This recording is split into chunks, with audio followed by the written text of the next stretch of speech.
स्वार्थी यानी कि स्वयं का अर्थ।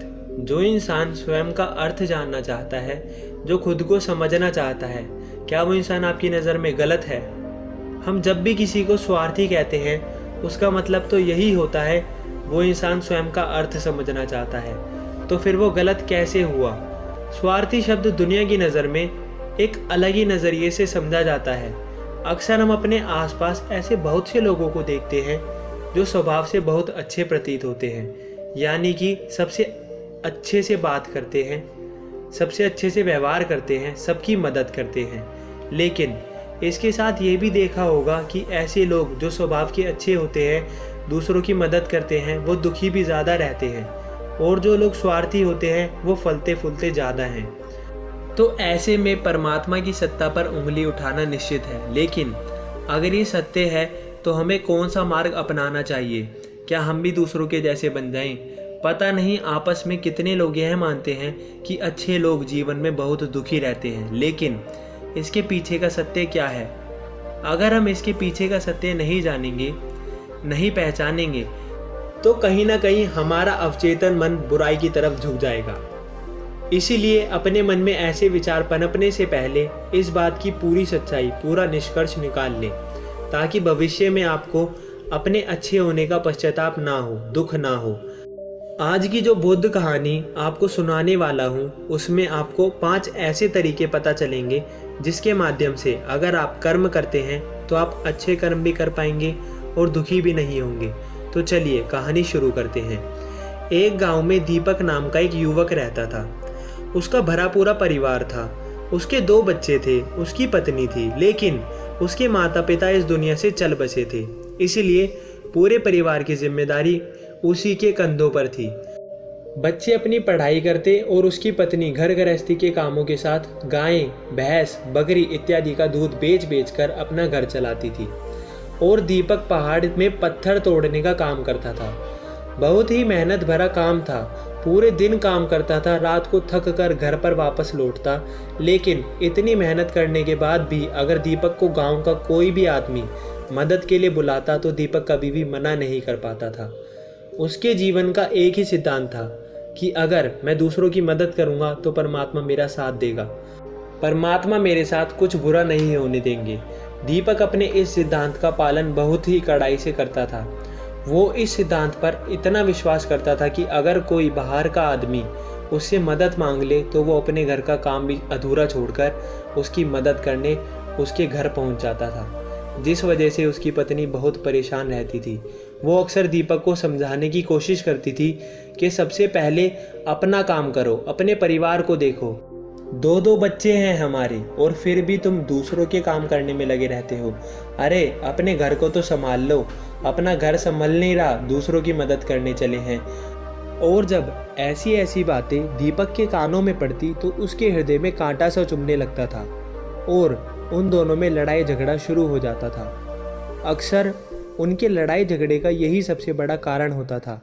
लेकिन ना तो दीपक अपनी आदतों से बाज आता और ना ही उसकी पत्नी उसको समझाना कभी बंद करती। इसी वजह से आए दिन उनके घर में कलेश होता रहता था।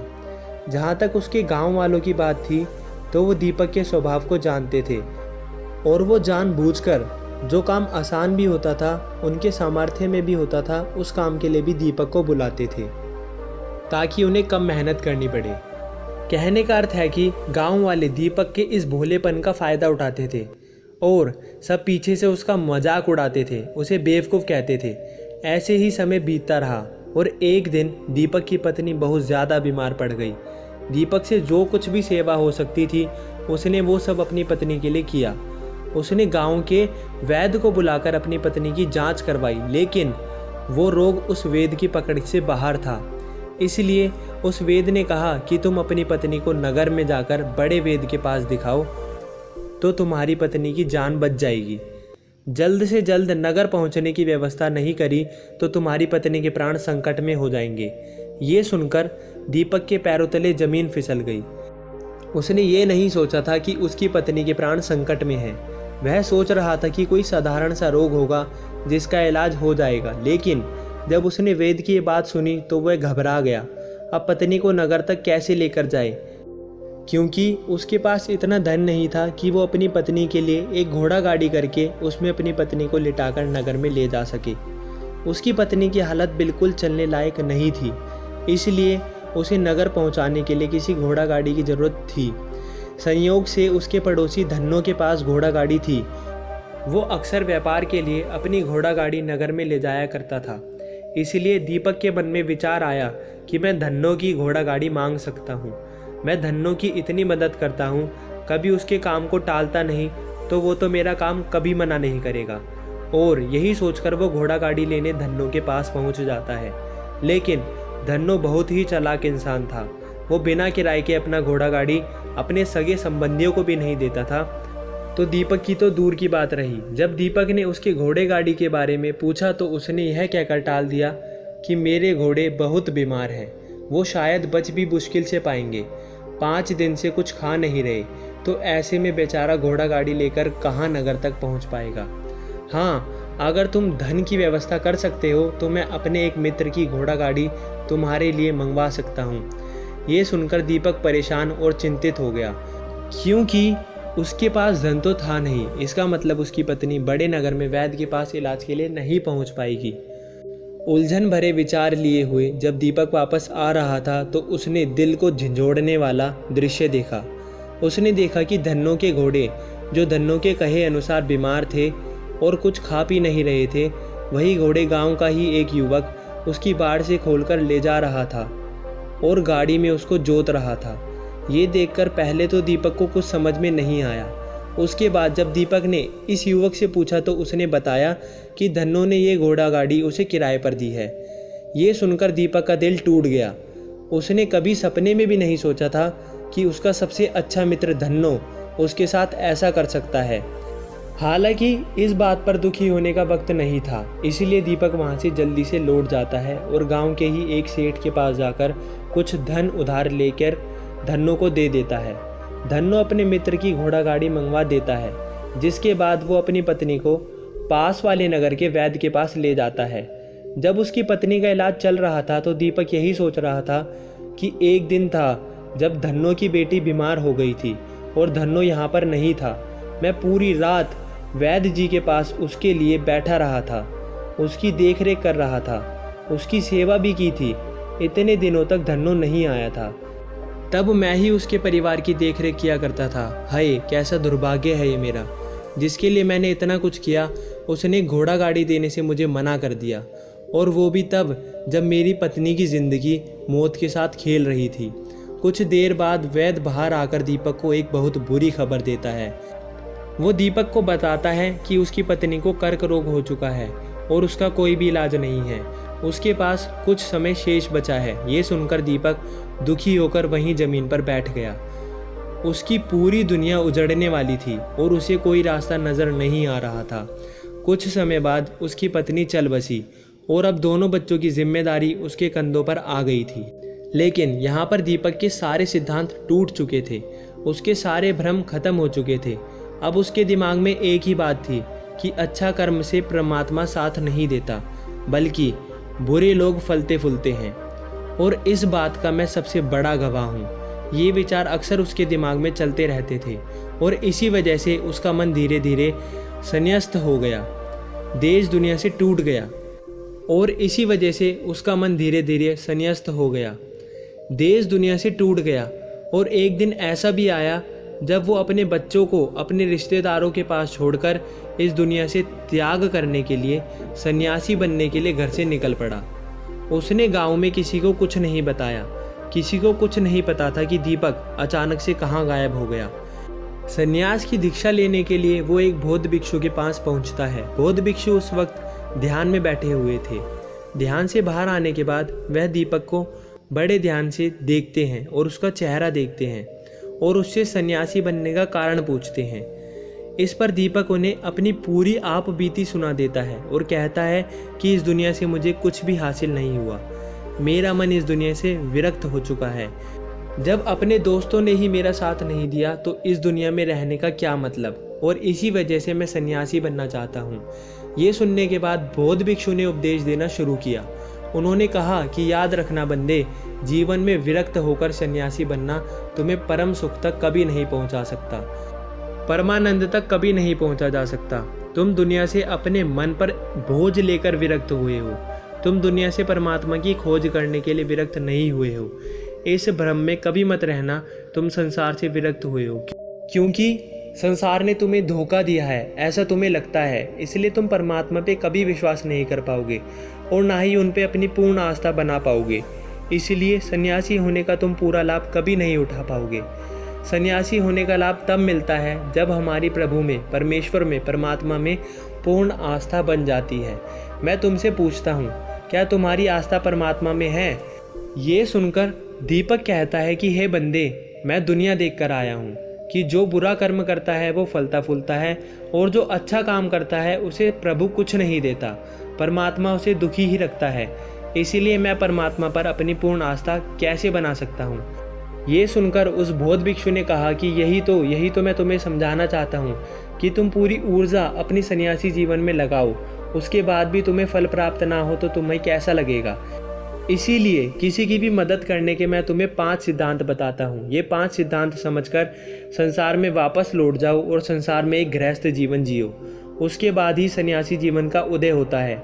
जब हम अपने गृहस्थ जीवन को पूर्ण रूप से समझ लेते हैं और अपनी जिम्मेदारियों को निर्वाह कर देते हैं, ये कहकर बौद्ध भिक्षु ने कहना शुरू किया कि जब भी तुम किसी की सहायता करते हो, किसी की मदद करते हो, तो उसमें सबसे पहला सिद्धांत जो तुम्हें ध्यान रखना है वो होता है कि तुम उसकी मदद करते वक्त या किसी की सहायता करते वक्त कभी भी उससे उम्मीद मत रखना। ये मत सोचना कि आज मैंने उसकी सहायता करी है या मदद करी है तो कल वो मेरी मदद करेगा या सहायता करेगा। अगर तुम ऐसा सोचोगे तो तुम्हें जीवन में दुखों का सामना करना ही पड़ेगा, क्योंकि एक नहीं तो दूसरा नहीं तो तीसरा कोई ना कोई तुम्हारी उम्मीद ज़रूर तोड़ेगा। और वास्तविकता में वो मदद, वो सहायता नहीं होती, वो हमारे लालच का ही एक रूप होती है। और यही लालच हमें अक्सर उन लोगों की मदद कराने पर विश्वास कराता है जो किसी न किसी रूप में धनवान होते हैं, क्योंकि हमें लगता है कि कल ये आदमी धन के द्वारा मेरी मदद कर सकता है। और इसीलिए जिस इंसान को वास्तविकता में मदद की आवश्यकता होती है, हो सकता है वो गरीब हो, लेकिन हमारा मन अपने लालच के वशीभूत होकर उसकी मदद कभी नहीं करेगा। इसलिए किसी की मदद और किसी की सहायता करने के अपने विचार को विस्तार दो। केवल एक प्रकार के वर्ग के लिए अपनी सहायता या मदद पेश मत करना, वो सबके लिए समान होनी चाहिए। जरा सोचो, एक तरफ तुम्हारा मित्र हो जिसके पास धन है, संपत्ति है, और दूसरी तरफ कोई गरीब औरत जो भूखी बैठी है। तुम्हारा दोस्त तुमसे कहता है कि यार आज खाने के लिए अच्छे अच्छे पकवान मंगवा लो बाजार से, और दूसरी तरफ वो औरत 2 सूखी रोटी मांग रही होती है, तो तुम किसकी मदद करोगे? कौन मदद का हकदार सबसे पहले है? सबसे पहले हमारा कर्तव्य बनता है कि उस औरत की भूख मिटाएं। लेकिन अक्सर इंसान ऐसा नहीं सोचते। वो अपने दोस्त को तो खिला देंगे, उसको तो बाजार से बहुत महंगी वस्तु दे देंगे, लेकिन गरीब को उसकी भूख मिटाने के लिए पैसा नहीं देंगे। दूसरी बात जो ख्याल में रखने की है वो यह है कि सहायता करते वक्त हमारा लालच कभी भी उसके साथ नहीं जोड़ना चाहिए। अक्सर हम किसी की मदद करते हैं तो हमारा लालच और हमारा स्वार्थ ही उसके साथ जुड़ जाता है, और हम अपने भविष्य की योजना तैयार करके उस आदमी की मदद करते हैं। हम ये सोचते हैं कि अगर मैं इसका ये काम करूँगा तो भविष्य में ये आदमी मेरा वो काम पूरा कर देगा, और वो सहायता, वो मदद बिल्कुल भी परमात्मा के द्वार को नहीं खटखटाती, क्योंकि वो लालच है। जाहिर है आप अपने आप को धोखा देने के लिए अपने लालच को एक सहायता, एक मदद का रूप दे रहे हैं। तीसरी बात जो ख्याल रखने की है वो यह है कि सामर्थ्य के हिसाब से दूसरों की मदद करनी चाहिए। कभी भी एक गृहस्थ आदमी को किसी की इतनी सहायता नहीं करनी चाहिए जिससे उसका परिवार और उसके बच्चे कष्ट में जीवन बिताएं। सबसे पहला फ़र्ज़ हमारा होता है अपने परिवार को सुखी रखना, उनकी ज़रूरतों को पूरी करना, और उसके बाद दूसरों की मदद करना आता है। लेकिन कुछ लोग दूसरों की मदद पहले करते हैं और अपने परिवार को तवज्जो कम देते हैं, जिससे कि परिवार में लड़ाई झगड़े आए दिन पनपते रहते हैं, और ये सब हम समाज में देखते रहते हैं अपने आसपास। अगली बात जो ख्याल में रखने की होती है वो यह है कि अपना कर्म, अपनी जिम्मेदारियां पहले निभानी होती हैं। हम अपना कर्म, अपना काम छोड़कर पहले दूसरे की मदद करने के लिए चले जाते हैं। और जब दूसरा बदले में हमारी मदद नहीं करता तो हमारा दिल दुखी हो जाता है। हम सोचते हैं कि मैंने तो अपना काम छोड़कर उस आदमी की मदद की थी और वो आदमी मेरी मदद नहीं कर रहा। इसीलिए अपना कर्म सर्वोपरि, सबसे ऊपर, क्योंकि वही काम करने के लिए इस दुनिया में हमारा जन्म हुआ है। और सबसे आखिर में जो बात समझने की है वो यह है कि परमात्मा की मर्जी से ही सब कुछ होता है। हमारा कर्तव्य है अपने कर्म को करते रहना। करनी धरनी तो ऊपर वाले के हाथों में है। इसलिए जो कुछ भी होता है सब ऊपर वाले पे छोड़ दो। अगर तुम्हें कोई धोखा देता है तो ये समझ के चलो वो सब ऊपर वाले की करनी होती है। आप ये मानकर चलो मैं करता नहीं हूँ, मैं तो एक माध्यम हूँ, करवाने वाला तो ऊपर वाला है, उसके सामने किसी की मर्जी नहीं चलती। जब ये आस्था, ये विश्वास हमारे मन में पनपने लगता है तो हमारी सारी शिकायतें दूर हो जाती है। क्योंकि इस दुनिया में जो भी होता है अच्छे के लिए होता है, जो भी हो रहा है अच्छे के लिए हो रहा है, और जो भी होगा अच्छे के लिए ही होगा। चाहे हमारी बुद्धि आज वर्तमान में इस सिद्धांत को ना समझ पाए, लेकिन जीवन में कभी ना कभी, किसी न किसी मोड़ पर आपको ज़रूर यह एहसास होगा कि जो हुआ था वो अच्छे के लिए ही हुआ था।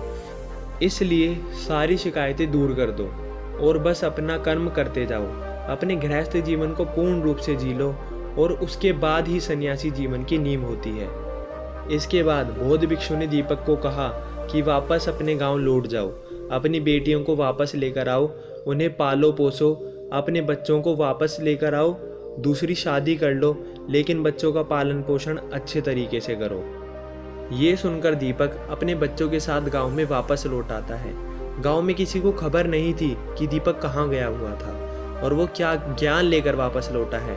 लेकिन अगले दिन सुबह सुबह गांव वालों ने दीपक के चेहरे पर एक अलग ही दीपक, एक अलग ही आभा पाई। तो दोस्तों, कैसी लगी आपको ये कहानी? कमेंट सेशन में ज़रूर बताएं और अच्छी लगी हो तो चैनल को सब्सक्राइब जरूर कर लेना। मिलते हैं अगली कहानी में।